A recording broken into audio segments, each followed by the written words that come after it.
I wish I had not waited 14 years. Somebody said if you want to lose something, lose money.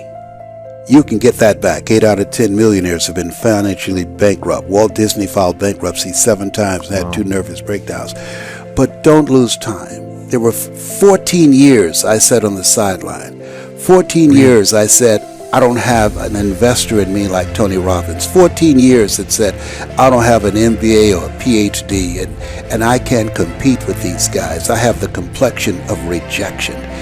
14 years I silenced myself. Wow. And so I regret that, because there are some people that maybe if they'd heard my voice, they would not have turned to drugs.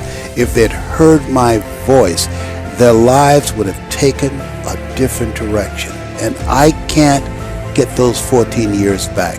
That haunts me, and I think that drives me when I speak with such energy. I'm trying to make up for that time, but I can't. You don't achieve worthwhile goals quickly or easily. They take time.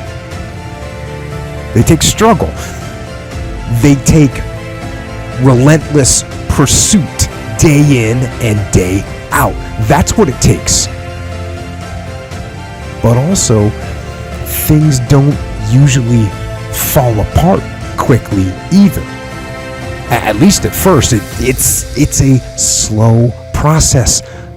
A little slip here, a little setback over there, a little wearing down of discipline and will over time. That's the thing. Success and failure are generally slow processes. Either slowly building things up or gradually tearing them down. And that's why I say you've got to pay attention. You have to watch. You have to watch every single second. Because those seconds, they turn into minutes. And minutes turn into hours, and hours turn into days, and days turn into years. And so, that second that just went by, that counted. And so did that second. And so did that one. And in those precious seconds, you were either building or you were decaying. You were either gaining ground or you were losing ground in that second, and in every second. Every second counts. So make every second count. Should be afraid of taking risks and pursuing something meaningful. But you should be more afraid of staying where you are if it's making you miserable. It's like the first thing you want to do is dispense with the idea that you get to have any permanent security outside of your ability to contend and adapt. It's the same issue with children. It's like you're paying a price by sitting there being miserable. You might say, well, the devil I know is better than the one I don't. It's like, don't be so sure of that. The clock is ticking. Yeah, and if you're miserable in your job now and you change nothing, in 5 years you'll be much more miserable and you'll be a lot older. It's a luxury to pursue what makes you happy. It's a moral obligation to pursue what you find meaningful. And that doesn't mean it's easy.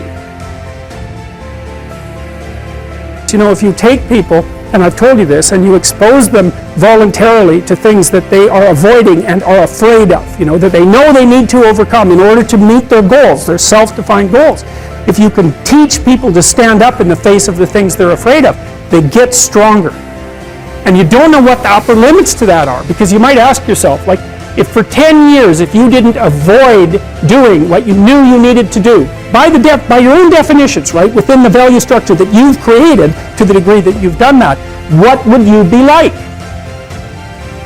Well, there are remarkable people who come into the world from time to time, and there are people who do find out over decades-long periods what they could be like if they were who they were, if they spoke their being forward.